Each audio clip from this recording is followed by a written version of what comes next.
One of the other common questions that I am often asked by patients and by patients' families is that will having hepatic encephalopathy move me up on a list for liver transplantation?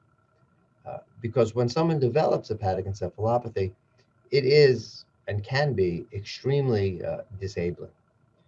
And it's important to recognize, unfortunately, that just having hepatic encephalopathy does not move someone up a liver transplant list. Uh, Liver transplant listings are based on the MELD score.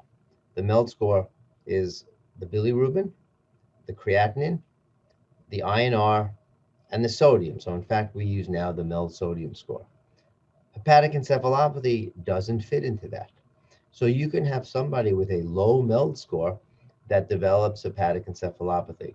Unfortunately, that doesn't move them up the list. It's certainly a marker that the patient has decompensated disease, but it's no different than the development of other types of complications of cirrhosis and portal hypertension, such as ascites, fluid in the belly, spontaneous bacterial peritonitis, and infection of the fluid that's in the belly, or even variceal bleeding, the bleeding from distended veins in the esophagus.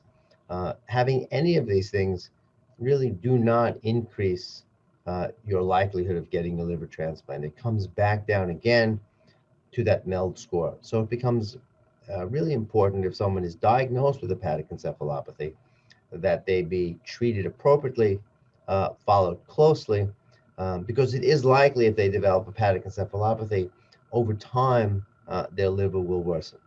But the short answer to the question that families and patients do ask, is having hepatic encephalopathy something that will move me up the transplant list and get me that liver faster? Unfortunately, the answer is no.